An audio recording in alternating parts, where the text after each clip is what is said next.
Welcome to the Race F1 Tech Show. I am Ed Straw, but the real star of the show, of course, as always, is Gary Anderson, who has now clocked up a good half century in and around Grand Prix racing, so he's forgotten more than most will ever know about it. Gary, how's life? We've got a championship to decide, so exciting times. Yeah, exciting times, and the races are getting less, so it's obviously the climax of a hard-fought season, I think you might call it. This is the time you want to show your superiority and your confidence and your durability, because it's not about necessarily scoring the big points, 25 points and winning races. It's about making sure you score more than your opposition. And on a bad day, you just got to make sure that you get one more point than your opposition, and that's a good day in the office. So you got to change your philosophy a little bit. Early in the season, it's all about getting your head down and going for maximum points possible. But now you've got to be a little bit more careful, just not make mistakes, not throw anything away that you haven't got time to recover from. And of course, that title-deciding triple header starting in Las Vegas this weekend, which is a very, very unusual track, which has produced some unusual races so far. So what are you expecting from there, and could this be another good weekend for Mercedes? Well, yeah, I mean, it's very strange. I think every track has its characteristics. I still don't quite understand why the Mercedes was so good there last year. And I'm not completely sure that Mercedes understand why they were so good there last year. But, the end result was, 2 Mercedes, 2 Ferraris, a Red Bull, and then the 2 McLarens. So it wasn't a great track for McLaren. It was obviously very good for Mercedes. But the thing about that is that you might go there thinking that you're King Kong if you did well last year, whereas McLaren will definitely have dug deep and try to research why they weren't as good as they should have been. So it's twofold, really. It can turn around on you as well, just as quickly. But I can't see anything really in the track that made it a Mercedes track where the others weren't. It's a difficult one. And I say, even more than that, we have seen the odd time when Mercedes are, very good. We've seen races where they were dominant. But we've also seen races where they weren't. So they are getting a bit more stable than they were over the last couple of years. But, it's still, I don't think they go to a race meeting thinking, right, we got this one conquered.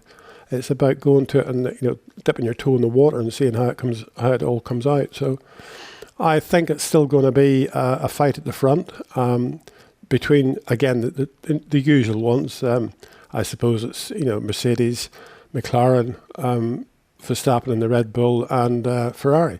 That really is the fight. And then there's the odd one jumps up in there and shows their hand. So it's good to see it. I think mixed up grids are good. I like to see the not so confident or the not so performant cars, get a good day, nip in there quickly. And I think, Williams are in the position where they've shown quite good at a few occasions. So, a good mix, and I think Vegas will bring that out. I think anybody who's even vaguely familiar with your career will know you enjoy a little bit of giant killing by some of the smaller teams. But obviously the big challenge in Vegas is because it's so late in the day, although it's come forward to 8 o'clock now, qualifying, and the race, is that it's always pretty cold. And for the past week, I've been kind of 4 hours to the southwest, down in the Los Angeles area, and it's been cold and wet here. So I presume it'll be similar, even though Vegas is a few hours away and in the desert. But in the evening, it's going to be cold. And that's generally been good for Mercedes, which has struggled a little bit in terms of the tyre temperature, although that's something that they do think that they've improved a bit in recent weekends. Well, I was just going to say I envy you being out there, Ed, but if it's that cold and wet, then it's not much different from here. But, it is a thing. It's about the tyres, getting the tyres into that working window that we talk about. And Mercedes have they've always shown to be a little bit better, and they think they're a little bit better when it's cooler temperatures. They overheat their tyres a bit very quickly or very easily. So, they'll be looking forward to a cold weekend. And as you say, it's, late at night or it's in the evening. So the temperature will be fairly stable at that point in time and dropping, if anything. So at least this tyre thing and the saga with the tyres, I think there's a bit more to it really than that. I think it's how you warm the tyres up and how long you keep them at temperature gives you a shot at whether the tyre is is at its peak whenever you need to use it. Obviously, when it comes to the race, it's a bit different because it's all about, the car generating the tyre temperature or consistently keeping the tyre hot. And that's one area where up to now McLaren have been very good at getting the tyre to work well and maintaining it and not letting it go too high, because it looks as though if you spin the tyre, you get surface temperature. A surface temperature means in it you get less grip. And then, you spin the tyre even more and you get more surface temperature. So you're on a spiral to nothing. The only thing you can do is just not accelerate so hard and not spin the tyres and try and get them back under control again. But that's never easy. And, when we see the drivers going out of the pits on a qualifying lap, for example, and then sitting in the pit down the end of the pit lane for a long time, the tyre temperatures are getting cooler at that point in time. The reason they're doing it and happy to do it is the fact that Pirelli want the pressures to be so high that it lets the pressure drop down. But it also means the tyre temperature drops down, because that's the only reason that the pressure will drop down if the bulk temperature of the tyre gets less. But they're happy enough to do that, really. So obviously the car reacts better to the tyres being lesser pressure, because it means the tyre's a little bit more compliant. But also you get the surface temperature very quickly. Or you can get the surface temperature very, very quickly in the tyres for one lap, but then you need to make sure you don't overheat the tyres for the second lap, and that's where the race becomes quite difficult, just managing the tyre temperature. But as you say, Mercedes have been a little bit better in cooler temperatures, and McLaren have been a bit better at maintaining the temperature and not overheating the tyres. So it's a chicken and egg. I'm not quite sure how you go about either of those, but just shows you with the same tyres on the car, it's very easy for two slightly different teams to end up with a different end result. Now, we should also talk about Ferrari, not for good reasons, of talking them up as possible Vegas winners, but given what John Elkann's been saying, he's basically told the drivers to talk less and focus on the driving.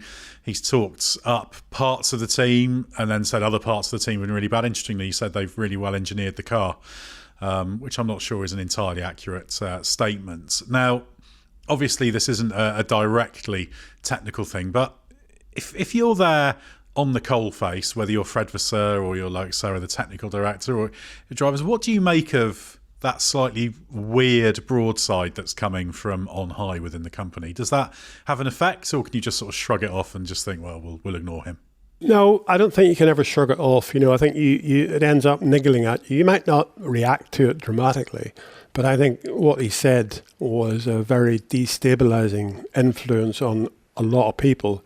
And when you attack the drivers, it's really not what you should be doing. The drivers are your... they're your King Kong. They're the two guys in the cars that give you the results. And if you don't want them, you fire them. There's other people out there who want to drive. But you shouldn't go and just, knock the rug out from below the feet. He talks about the WEC and, the Ferrari team winning the championship and winning races and stuff. It's a different world, from Formula One. We saw that with Toyota when they, came into Formula One. They tried to do the same job.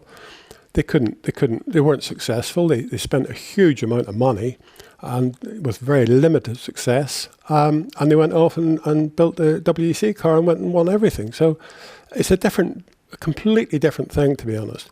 You can't compare the two. Formula One is the pinnacle of motorsport, and that's the pinnacle of motorsport right through. From the mechanics to the engineers to all the way through that. The designers, the drivers, they're all at the top of their game, or they have to be at the top of their game. And for John Elkann to sort of make the statements he made, I think all he did was just knock the motivation within the team for the people that are really feeling the pain as much as anybody. Yeah, they've made mistakes, everybody makes mistakes, but what you want to do is learn from your mistakes and try and minimise them. We saw for years where Ferrari were really poor at their pit stops. They even were surprised when the car came into the pits many, many times. But now they're actually quite stable as far as the pit stops are concerned. They do a reasonable job as far as the pit stops are concerned. They get quick times. Whenever you can get knocking on the door 2 seconds, that's a pretty good, impressive pit stop. So they've fixed a lot of their problems. But at the minute, the car is not quick enough. And Charles Leclerc is very good at wringing a car's neck. He's always been good at that. So from day one, he could get a lap out of the car. But Lewis is a little bit longer in the tooth. He looks at the big game a little bit longer, the long game a little bit more. And he just, he wants to see the car be able to win races. He knew what he had at Mercedes, when he was winning all those races at Mercedes. The race, yes, it can be won on a Saturday afternoon by putting in a quick lap. But if that lap is a white knuckler, then it ain't going to work on the race for you. That lap on the Saturday needs to be a lap that you can do with confidence that you're going to achieve it, and that you can do another 50 or 60 or whatever it is laps for a race the next day. And that's what Lewis is as a person and as a driver. Whereas there's other people out there that, they're very, very good at that one lap. Charles Leclerc, as I say, very good at that one lap. But he doesn't quite see the big picture yet. The fact taking it through for 50 or 60 laps, that's not what he plans. He plans that one lap, gets it done, gets up the front of the grid if he can. But then come Sunday, it's a different world. So they've got problems with the car as far as the car being consistently competitive, and it's not there. So I think what John Elkann said was really more destabilising than anything. But maybe they're long enough in the tooth and thick enough skinned not to take much notice of them. Yeah, that's probably the best thing. Trouble is, when you've got someone in that position of power in an organisation, they have the ability to pull the rug out from under you. So, we'll see where that goes. But I didn't think it was particularly helpful or timely. I mean, I can look back a little bit to my experiences with Jaguar, I suppose, as a comparison. We had people telling us, the engineers, how bad we were, who didn't have a clue. And that's the problem. If you're not involved in the cliff face every day, then you've got to be careful what you say, because the people who are involved in the cliff face every day, they can lose motivation very, very quickly. And, it's so soul destroying for somebody to walk into a meeting and say to 20 sort of engineers that are sitting there at a meeting saying, you've got to do it the Ford way, or else we'll get somebody else that will. I mean, that's the sort of comment that was made. And you think, just please go away, please go away. And, I'm not very good at saying, please go away. I use a bit of a different language when those things happen. So it's only destructive. There's no building process there. It's just destructive. Now, you also wanted to have a brief talk about some thoughts on overtaking, braking distances, that kind of thing. What's your latest thinking on this, and where F1 overtaking comes from? Yeah, I mean, there's a lot of talk lately about, promoting sort of two-stop races and different compounds, etc., etc., etc., and all that's fine. It should be done. The tyre compounds at the moment we have are far too close together, so there is no deviation there. And I think that you could very easily build a tyre that basically there was a second of gap between the compounds, and a limited amount of tyres, so it meant you probably would end up doing two stops, and also a limited tread depth on them, so that each compound would wear out to a level, and the base compound underneath that would be very hard, so you'd lose another second very, very quickly. So yeah, that's all one thing. That's all something that I don't know whether it's better than just saying you've got to stop twice. We've got problems where at the minute you can come into the pits in a red flag and change your tyres and go back out, and you've complied with the regulations of having two different compounds on the car. That should be changed as well, because you shouldn't be able to change compounds during the red flag. Change the tyre for sure in case it's cut, but not the compound. So you still have to comply with the two compound rule while the track's at green. But the other thing is just the braking and the braking distances and the downforce. I think that we've seen quite a lot of people commenting on the braking distances are so short, which is true. They're so short because the brakes are very, very good. The tyre grip longitudinally is very good, because the car's just got a lot of downforce on it, and you're not asking the tyre to do anything other than stop. So it's one of those sort of situations where how do you make the braking distances longer so you have more opportunity to overtake? And again, you could go to steel brakes or ceramic brakes. These carbon brakes are just mega, to be honest. If you get them in the right temperature, the braking forces are incredible. But for me, the big thing is the cars need to be a little bit lighter, which they're going to be a little bit lighter. They need to be a little bit smaller. They are going to be a little bit smaller. Maybe not enough in either of those circumstances. Maybe they should be more. However, if you produce a downforce in the car from the wings, you'll always have a situation where the turbulence will affect the wings more than if you have a ground effect car. So my plan would be to have a more resilient ground effect car. And by more resilient, I would say not so sensitive to ground height, and that means maybe the sides of the floor need to be higher. So there's no benefit from having the car much lower, but the underfloor would still be a ground effect tunnel, and then reduce the front and rear wings dramatically. Have them on there as trim tabs as such, but not as downforce producing devices. So in other words, you'd be looking at trying to take the regulations as we currently have them and half the downforce. That would be my plan. So in other words, you would be running, let's say Monza wings at Monaco. Every driver will drive with it. They would still have more downforce than they probably had 15 years ago or 20 years ago. But it's just one of those things where if you get rid of the wing downforce, the car will be better in turbulence. So following another car, you want the same changes and dramatic effect on the aerodynamics. Having a decent underfloor tunnel that's regulated, let's say, where the centre of pressure of the tunnel is around where the centre of pressure of the car wants to be. So there's no big shift in centre of pressure because the downforce coming and going. It just gets either more or less. And those two things would lead to the cars being better in traffic, and it would lead to them having longer braking distance because you wouldn't have the grip. You're just throwing away a lot of the downforce. And I think that area you can sort of kill two birds with one stone that way, because as I say, we need the cars to follow each other closer so that overtaking is done under braking. I don't like the active aerodynamics. I don't like the DRS, because that's all a little bit artificial to me. I think you should still give the driver the job of overtaking. If that's what he has to do, that's part of his job. He gets paid the big bucks for it.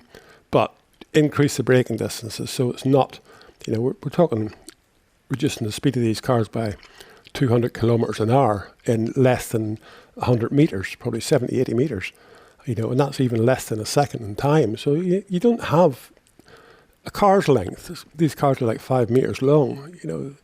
The difference in 80 meters of braking and a 5 meter car length is so small, and you make a mistake during that period. And then the next thing is you're getting a 10-second penalty for biffing somebody off the track. So I don't want to see overtaking every lap, but I want to see the drivers actually doing it. I want to see the drivers that can do it standing out from the drivers that can't do it. And the only way you can do that, I think, is to lengthen the braking distance, to reduce the grip dramatically from the aerodynamics, which will help you then again through corner turbulence from another car or crosswinds or anything like that. So I think it'd be quite simple to do, but I'm not sure 2026 is going in the right direction, where they're just putting a bandage on something. It's a variable bandage with this active aerodynamics, I think, but it's still going to be a bit of a bandage, and I don't like that. I think the driver should have the responsibility of doing the job he's employed for. Yeah, and ultimately the active aero is not really going to do anything for overtaking, is it? Because that's more just about getting the lap time and cutting the drag and making the whole energy regime work. And that's my big problem with the 26 regs, that basically everything has been compromised for that one objective of getting the more beefed up electrical contribution to the engine closer to 50-50, and everything follows. So really now we're talking about the following rule changes, which actually, once 26 gets started, that's what work is going to begin on. So while that may seem very far off if it's 2031 or whatever, these are the kind of conversations that need to be happening now in terms of the ethos and philosophy and the key objectives you're working towards with those regulations. But probably not holding our breath that will actually happen in that way. No, it's about one of those sort of things where really you have a thought pattern. You have a direction of travel that you're trying to take. And I don't think you can just keep changing that direction of travel every time there's a rule change. That's the problem. I think you have to look at the direction of travel and you tidy it up a little bit each time. You try to make it better, but you try to make it better within the same the same philosophy, I suppose you might call it. And at the minute, we just seem to throw everything we know out the window now, and let's start again. And I'm not a big believer in that, to be honest. As far as regulations are concerned, I think you need to have a trend and try and make that trend, optimize that trend going down the road. I think the fact that we have these huge steps from one set of regulations to the next, I don't think that's right either. I think we should have, sort of top up every year or 2 years. It should be a little bit of a top up during the season. You write down all the pros and all the cons, and you try and exploit the pros a little bit more and reduce the cons a little bit more. So you just make the thing better as you go along. That's how you develop a car. You recognise where your deficits are and your strong points are, and you try and make the strong points a little bit better, but you try and eliminate the negatives as well. So it's, I just don't believe in this light switch job that we seem to think is going to work one day, because it hasn't worked so far. Yeah, well, we seem to be stuck with the light switch model for the foreseeable future, unfortunately. Well, in part 2 of the podcast, we're going to talk about what makes a good technical driver. And this is a discussion inspired by a listener question, this one from Ahmed Kamala, who says, I've always been curious about what it truly means when someone describes certain drivers, such as Michael Schumacher or Max Verstappen, as having good technical knowledge or excellent feedback. Does this refer primarily to a driver's understanding of concepts like grip, understeer, oversteer, ride height, etc.?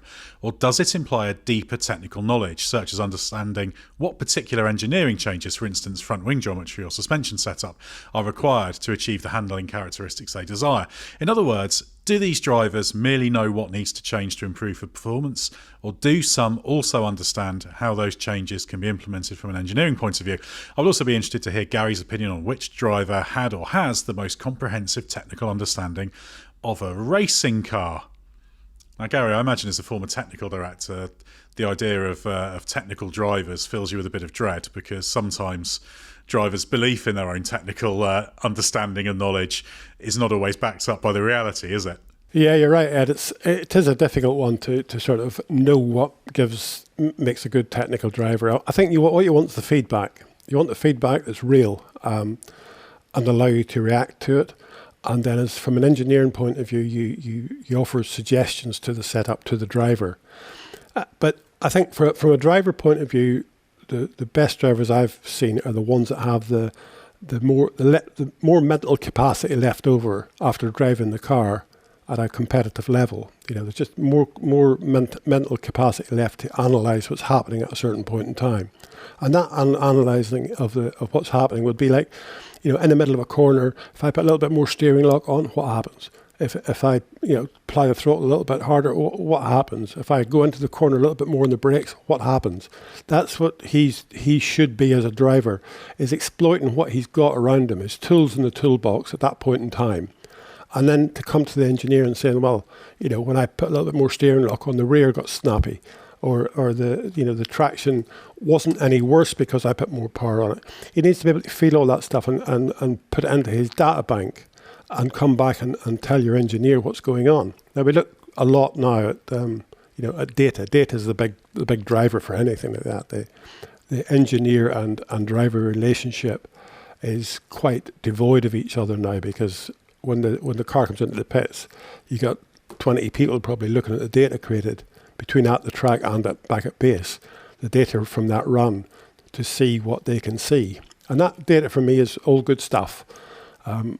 Because it means the engineers can concentrate on making sure the car is in the working window that they think. In other words, the ride height, the braking efficiency, front to rear axle, the braking pressures, etc., etc.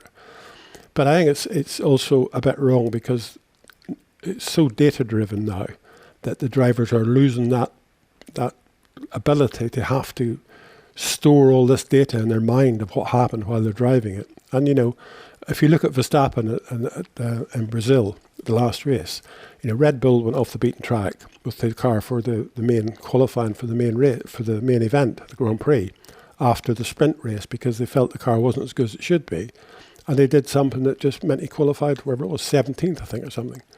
So, at the end of the day, data. You would think if data could be used 100%, then they shouldn't have done that. all you would do is analyse the data and you'd make sure that the car was in its proper window to work. But it does show that the data can lead you down the garden path. So I still think the human element of the driver is such an important thing. It's the mental capacity he has left after driving the car at a high level just to absorb all that's going on and then try to relate to the driver and tell him in detail. Now, when I talk about mental capacity, it's like fingertip control. The guys that are driving with their fingertips and really feeling the car, the ones that are white knuckling it are, that you're not feeling the car, you're just reacting to every movement the car makes. And Rubens Barrichello, from my point of view, Giancarlo Fisichella are two of the drivers I worked with that were fingertip control drivers. When they had a good car, they could tell you in detail what was going on. And that was all before we had huge amounts of data. So it was a driver and engineer relationship. And I was very proud to work with both of them. But, whenever I look at what we've got now, and I look at Tsunoda and his outbursts on the radio, that to me means he's not got that backup mental capacity. Even Hadjar, he's getting better, but he started the season and everything would be, he'd be screaming and shouting down the radio. So it's one of those sort of things. I think whenever you get that, you're not really sort of settled down. You're not really driving the car and having mental capacity left over. And I think you need to have that stability in the mind that everything that's going on around you. And I think that's one of the reasons why Piastri was so good at the beginning of the year. He's just Mr. Cool. But he's actually lost that in the last 3 or 4 races. He's not Mr. Cool anymore. Whereas Lando started the year off not making errors and overreacting to errors and losing more positions in one thing than another than he should have done for a certain situation. But now he's become a bit more Mr. Cool. So you can see that switch, and it's so hard whenever it happens to you. But for somebody to say to you, look, just calm down, drive the car to your ability, use your expertise then to make sure you're getting the best out of it, but log everything that's going on within your mind, because the human element is still, you have to satisfy the human element, which is the driver. And I think the more calm the driver is, the more mental capacity he's got left to analyse what's going on. And that's why I say that Tsunoda, I think, is in a bit of a thrash, because obviously his drive is on the line. So he's in a bit of a thrash at the moment. He's not really focusing on his true talent, which he has talent. He's done a good job in the past, but he's lost that. It's gone out the window somewhere. He hasn't lost his talent. He's just getting more and more frustrated. Would you say that there's kind of a sweet spot of technical knowledge for a driver, insofar as you need them to have kind of a basic understanding of what's happening, being able to describe it, and some idea of possibly how to resolve it, but equally, if they go too far beyond that and just sort of leap straight to the answer and they come in and say, right, do this, do that, they're not actually giving you the what's the problem, because it's very, very easy to get fixated on one side. I mean, even in my very modest club racing days, I remember an occasion at Brands Hatch when I was faffing around with dampers endlessly, trying to get the rear better in Graham Hill Bend, because it was just costing time. And I faffed around like that for ages, and I just said to someone on the team, said, oh yeah, I'm having trouble with this. And they said, yeah, stop doing that. A ride height tweak will do that. And it sounds so obvious, but a little ride height tweak. And I went out straight away on the outlet. I was like, oh yeah, okay. And that to me is just a really, really simple, low-end amateur example of the kind of mistake you can make, that if you get fixated on just because something's been the right solution before, or worked in one situation, doesn't mean it's going to be again. And actually, if you can just say, look, the car is doing X, Y, Z, I want it to do A, B, C, that actually makes it easier for you to do it than the driver trying to get involved with what the actual methodology to achieve that end point is. Yeah, and that's one of the reasons why I always like working with Rubens Barrichello, because Rubens would come down the pit lane telling you what he was feeling, and by the time he parked in the garage, I would normally have some type of a solution. It's now I don't see that happen. I don't hear that happening at all. And it's a matter of throwing into the driver a couple of things and saying, look, we can put a softer front spring on, but it will be, it'll move more under braking, or we could put a stiffer front spring on, a softer front roll bar, so when you turn the car into the corner, the roll rate's less. blah blah blah. So he would be able to relate to that in his mind. But I've also had drivers who was fixed about rear suspension and camber change. Wasn't enough camber change in the rear suspension, or there was too much camber change in the rear suspension, and they're just a nightmare to work with in the long term, because you can't click your fingers and change something like that overnight. They might be right, they might be wrong, but it takes a bit more in-depth understanding before you should have the driver telling you that your suspension geometry is not correct. So you have to work within the window you've got. The window you've got is the car you have at that point in time. So yeah, you can get fixated about things, but engineers can get fixated as well as drivers on something. So it's, you can go down the wrong path because that's what you think is right and wrong. But it's one of those sort of things where you just have to make sure that you keep an open mind, I suppose. Put all the potential changes or reasons for the changes on a table, and say, right, okay, we've got to make our minds up about this, what we can do. This will do this, this, and this, but it will also do that, that, and that. And it's the pros and cons again. So, yeah, the driver can get a little bit too close. He's employed as a racing car driver. He doesn't have to be an engineer, although some of them have got, semi-engineering backgrounds. But he doesn't have to be an engineer. What he needs to do is be able to gather his own data. He needs to have his own data logger in his brain of how he's driving the car. And then that's what you want to be able to tell the engineer. And when I drive it like this, when I try to do this or this, the car does that or that. That's the important thing. So, because you want to be able to know what's going to happen next, not what's happened in the past. If the driver comes in and, I've had drivers as well come in and tell me what, the oil pressure would be this much through the middle of turn 3 in Barcelona, or the water temperature would go down a little bit in the turn 3 in Barcelona. Just stupid stuff that you didn't really need to know. But it's it's one of those things where they can get far too close as well. Just do their job and give you the feedback, and then allow the engineering team to try to optimize it as best you can. Yeah, and of course we should obviously say that drivers can have no way to be of any tangible use on the aero side, saying if you tried this shape or whatever, because that's in the realms of highly specialised mathematics. That's beyond, and not because of intelligence, but that's just well out of their area of expertise, and they don't have the time or the specialism to do that. But it is interesting in terms of drivers, because now it's all drummed into them that, right, you have to be engaged with the data, etc. And now in karting, you'll be dealing with data. So it's something you're very familiar with. But there was an interesting example of a driver who came into Formula 1 in Pierre Gasly, who was always very, very engaged in the data. He'd sort of always have lots of data to go over on his laptop, sort of back at the hotel in the evenings, thinking about stuff. But one of the problems and the frustrations that Red Bull had with him is at that stage in his career, he was very much, oh, right, well, the car's doing this in turn 6, so let's fix that. And then turn 6 would be fixed. And then, turn 12's gone rubbish now, it's understeering. And they got really frustrated because he'd be kind of chasing it round and round rather than getting the global compromise. And also struggling to separate cause and effect, because he kept talking about having a traction limitation.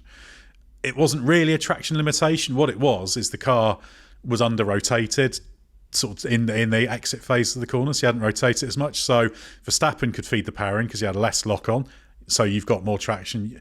And Gasly's got much better at this now as experience has built. But I thought he was always an interesting example of how difficult it is, because you're trying to understand everything globally in terms of cause and effect and what's the best overall compromise around the whole course of the lap. And that's kind of what your engineer and your team's there to do, to work that out. Just say to them, look, you're just going to have to live with it in turn 6, because you're losing half a tenth to the car not being perfect there, but you're losing, if we fix it, you'll lose a quarter of a second at turn 12 or whatever. No, it's very easy to just focus in on one thing. Again, I've had drivers where I've watched them on the track and they've been complaining about understeer, and it's actually it's not got understeer, it's just got oversteer on the entry. But because of that, they can't turn into the corner aggressively enough, so the car understeers. And then because the car understeers mid-corner, as you go back in the throttle, the rear snaps.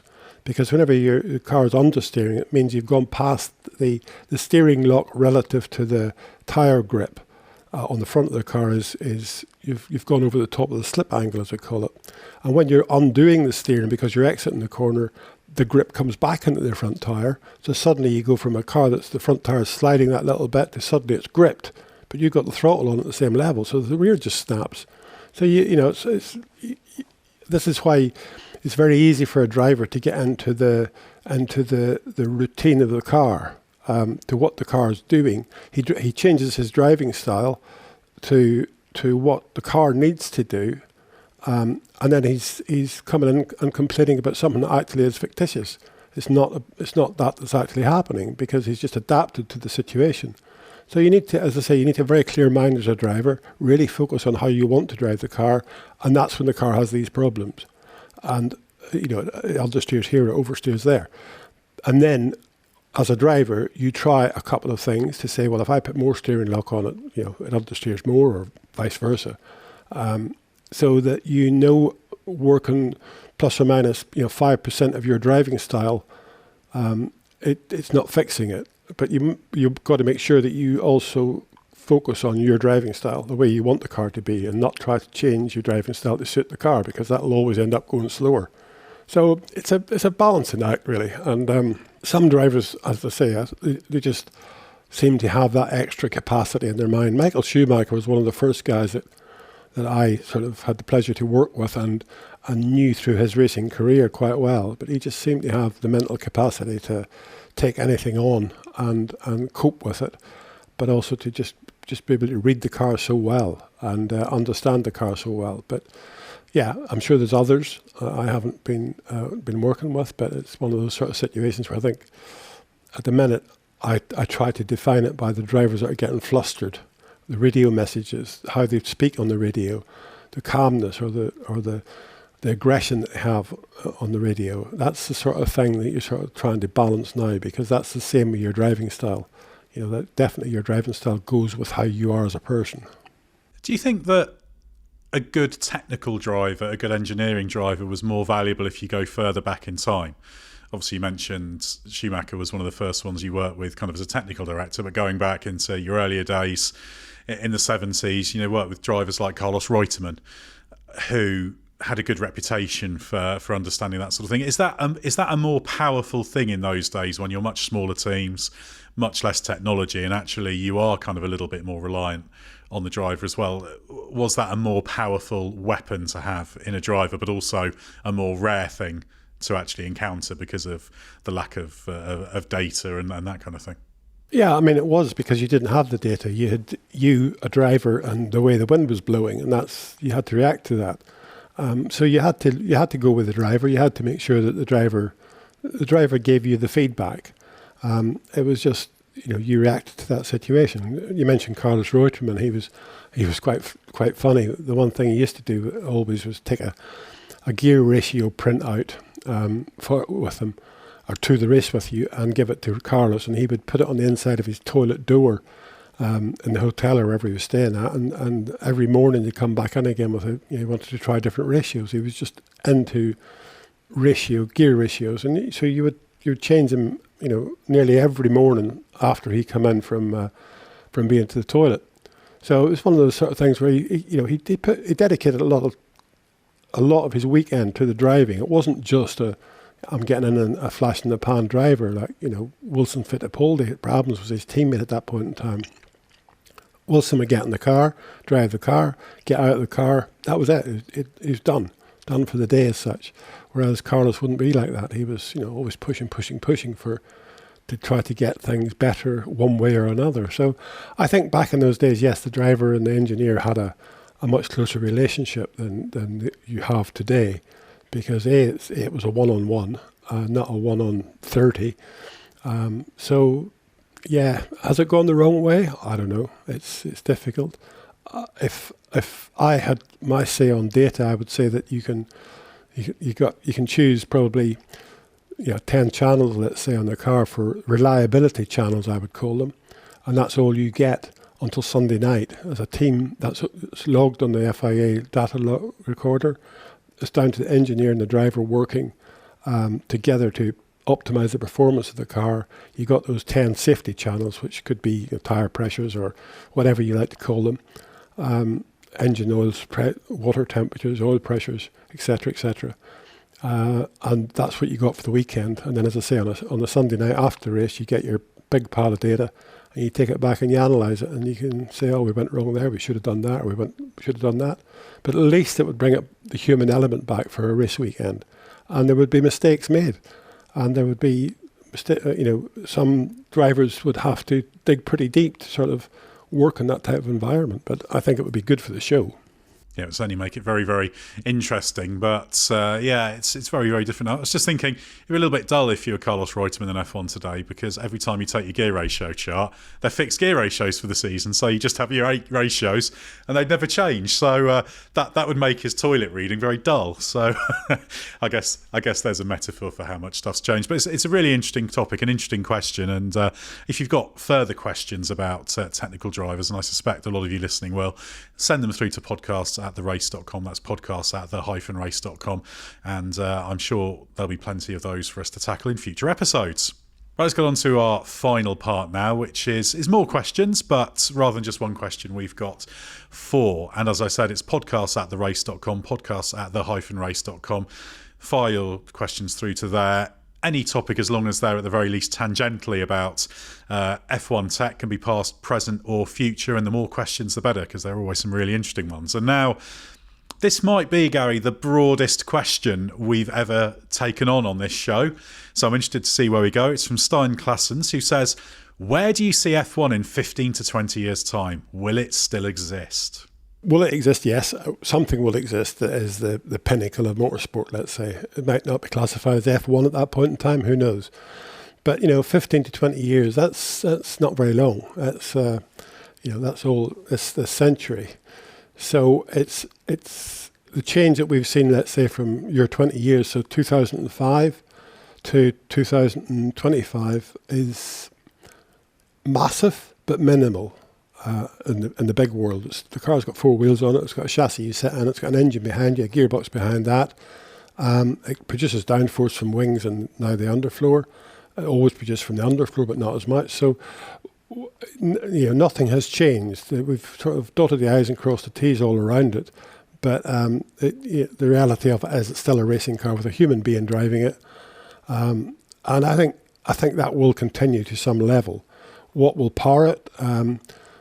Will it just be a completely electrical package that sort of has 4-wheel generators, motors, 4-wheel drive, etc., etc.? Who knows? Because that's a crucial point in time now. That's changing from day to day, to be honest.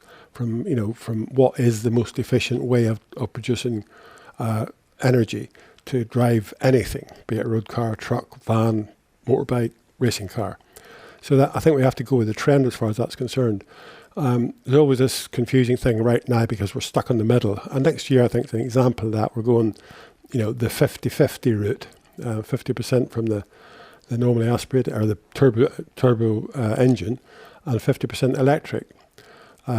I think that will be quite a tough task. I don't think we'll have to achieve that, to be honest, not consistently anyway. But it's the objective.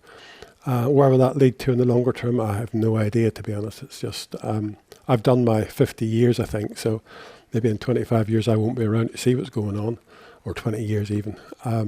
But it'll be interesting to see, but I think we will see something different, more advancement, I suppose, in the control of the car. I see something as a driver input to a completely active car.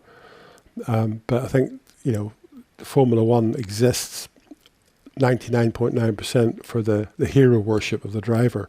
To be honest, if the driver wasn't part of it, it'd be pretty difficult to justify it. So only time will tell what will happen in, as I say, 20 years' time. I think the way I'd also approach this question is that Formula One now isn't what it once was. In that, in the early days, Formula One was a racing formula, wasn't it? Which I know sounds very simple, but that's your formula for Grand Prix racing.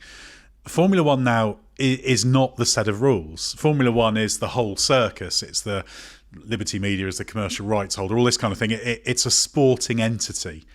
It's not that's kind of long since superseded the actual rules. So something called Formula One, I've no doubt, will still exist well beyond 15 to 20 years. But whether it maintains the same characteristics, what exactly it does with Grand Prix racing, is a really big question. I think for me, if I had to put one key tenet that I want to be retained, and you're absolutely right, the drivers are the stars there, the sort of thing that's hero worshipped, etc. But I think it's so important that it remains for genuine, non-performance balanced prototype racing cars, because that's what marks it out. And there's so many single make championships and balanced performance championships. You know, look at the World Endurance Championship. It's great there's so many manufacturers in, but the whole balance of performance thing is necessary but very problematic. And I'm not convinced it's great for the long term either. So I think it's really important that whatever Formula One is in the wider sense, it needs to maintain that sense, that fact that teams can get it right or wrong. You should be able to have a really boring season where Red Bull, like in 2023, win pretty much all the races. It doesn't mean it's great to have any team dominating like that, but that needs to be possible for it to be a fair sporting competition and to maintain the things that I think make Grand Prix racing special. So that's kind of my soapbox moment for what it needs to keep, because there's going to be people pushing for increased standardisation and we'll have the same car, the same engine or whatever. That'll create great racing. I think that would actually obliterate what makes F1 successful. Yeah, part of its success is because they are thoroughbreds. You know, every team builds its own cars, and you've got your driver choice, and away you go. And you make mistakes, and sometimes it's good, sometimes it's bad. But at the end of the day, it's still a team effort. It's one of those things at the moment, you know, we keep reading about how the value has increased for a Formula One team over the last 4 or 5 years. You know, it's just gone tenfold probably.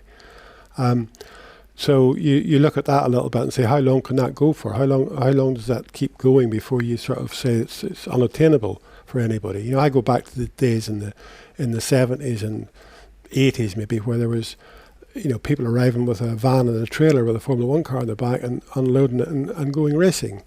It was a sport back then, and as time went past, it changed, and it's now a massive business, I suppose you might call it. Its entertainment value comes from the spectacle, as opposed to the fact that anybody actually wins. I think it's irrelevant now.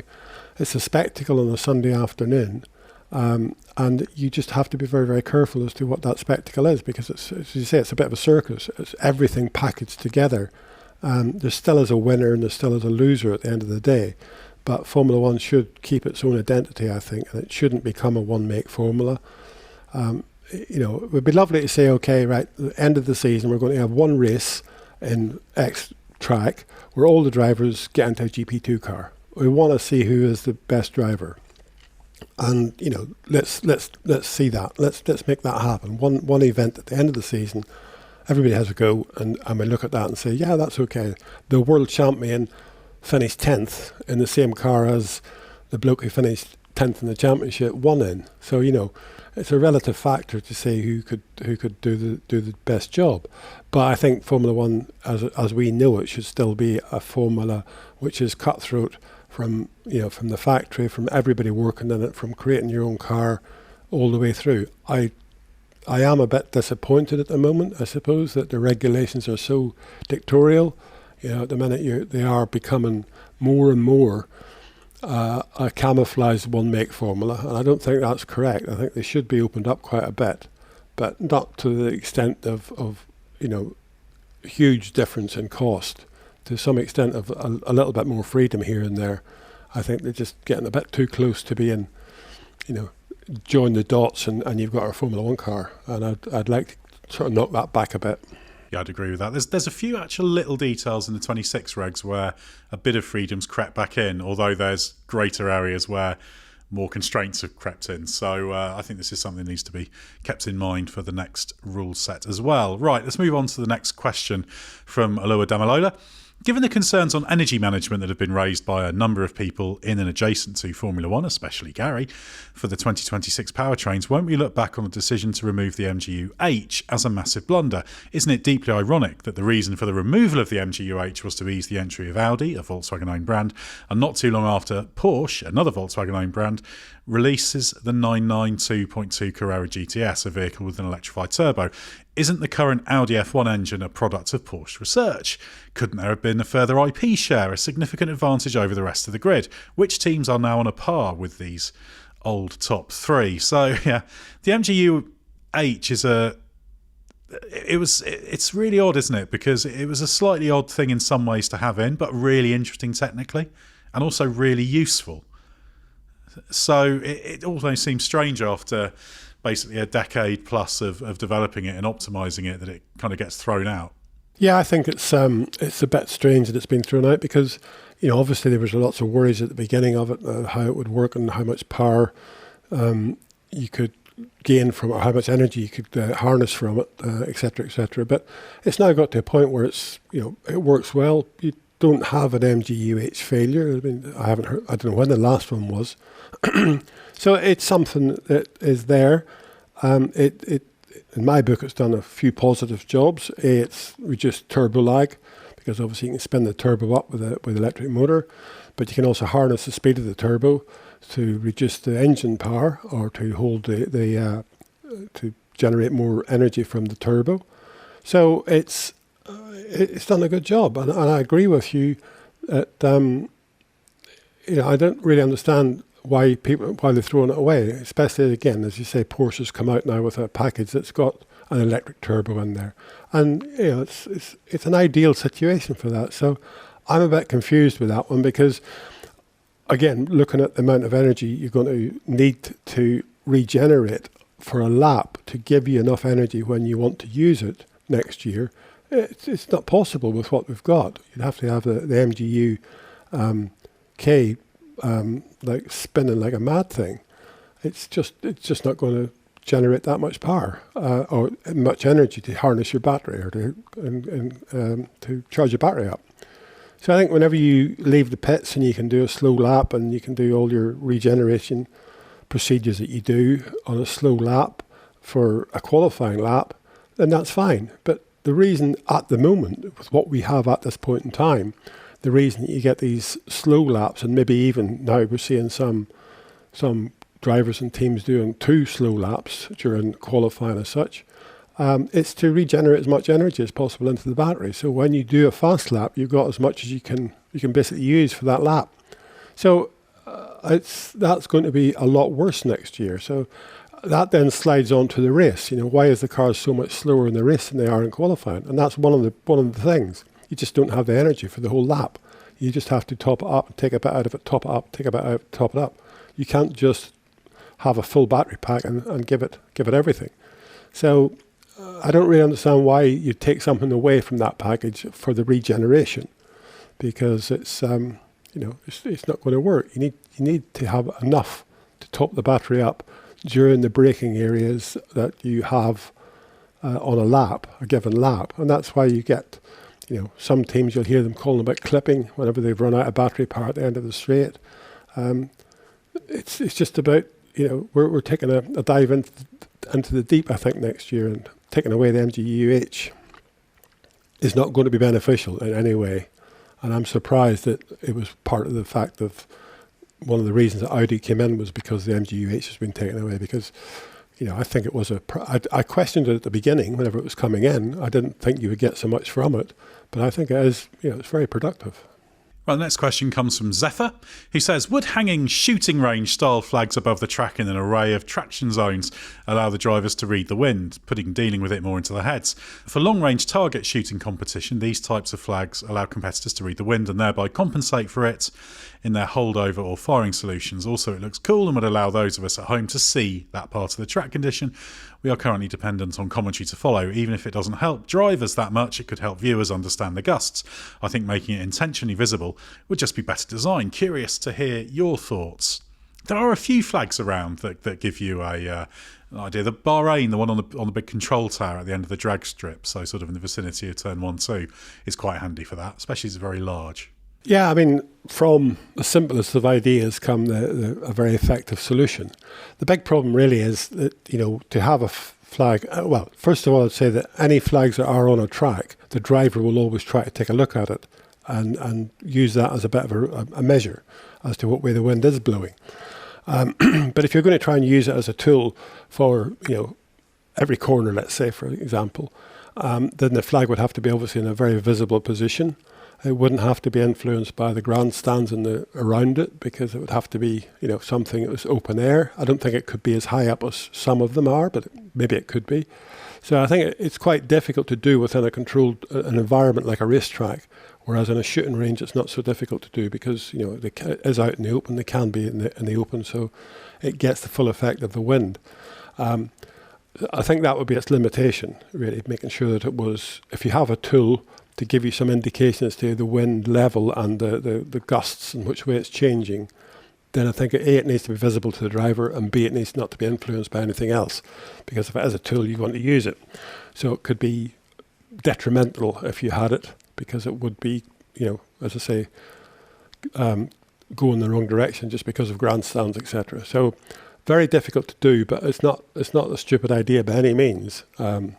And in some circuits it would work, maybe a bit like Silverstone. You could have it in a few places just to see coming into the Beckett's complex, or there's various areas that are quite open and you could use it, but I think it would be quite difficult to do it at every track. Yeah, it is interesting because you do hear drivers sometimes talking about the flags. Where it gets a bit difficult is that the wind gets really tricky when it's really gusty and inconsistent, and so I suspect from a driver perspective, if you've got gusts, that makes the flags less useful, because ideally you want to be heading up the straight towards the corner. You've got a steady state wind, you can see it's at that angle, etc.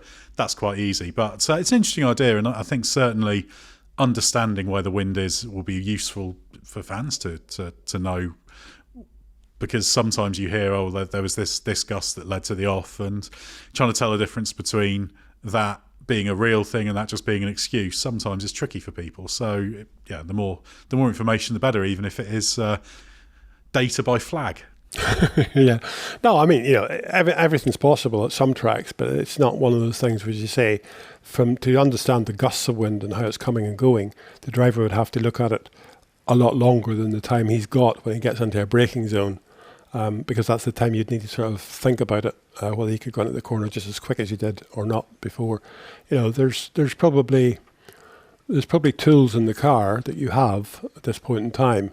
When you're looking, the pitot, for example, is a wind sensitive device that's on the front of the car, a wind speed, and that could be alarmed into the car. Probably is in some vehicles, so that if the wind is changing from your wheel speed as such, then you know that your airspeed and your wheel speed are different. That means if it's faster, you've got a tailwind. If it's head on, you've got a headwind.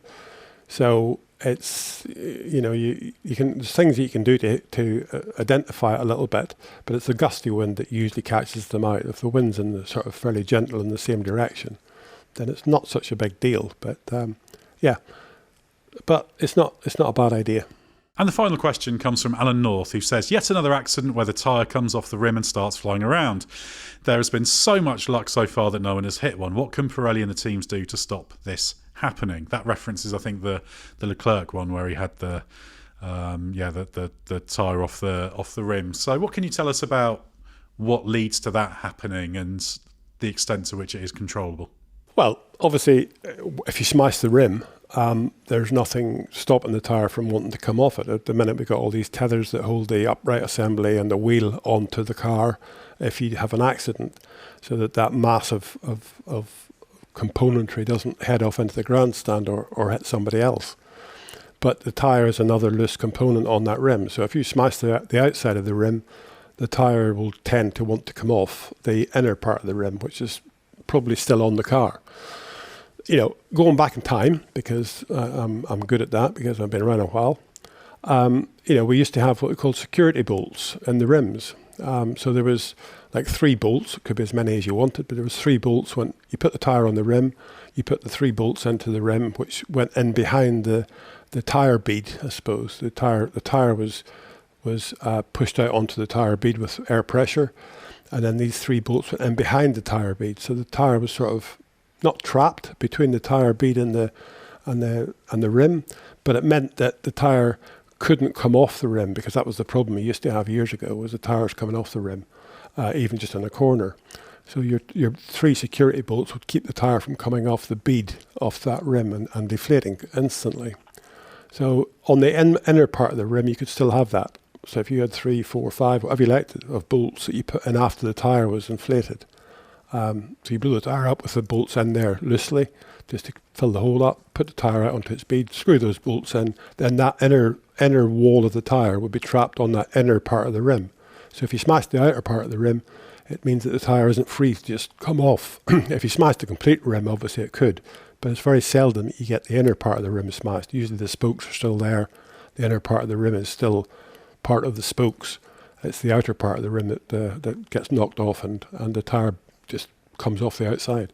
So yes, something can be done. Will it be done? Well, it would be nothing to be done. Next year, for example, we're having all new rims, different sizes, etc., etc. So there's an opportunity for somebody to put another safety feature in, having just some retaining bolts that stop the tyre coming off the rim. And a good idea. Well done, Alan. Well, we always get some good and interesting ideas from those who send in questions. So thanks very much to everybody who does that. As I say, podcasts@therace.com, podcasts@the-race.com. Anything as long as it's vaguely tech related, past, present or future in F1. And if you think the question might be a stupid or simple question, I promise you it isn't. Some of the most interesting questions we've had have been ones that actually seem really simple and obvious and straightforward, but actually open up so much depth and interest. So please do fire them in. Right, we're going to turn our attention to Las Vegas now. We'll be back in a couple of weeks, so ahead of the finale in Abu Dhabi. So join us then for more from Gary.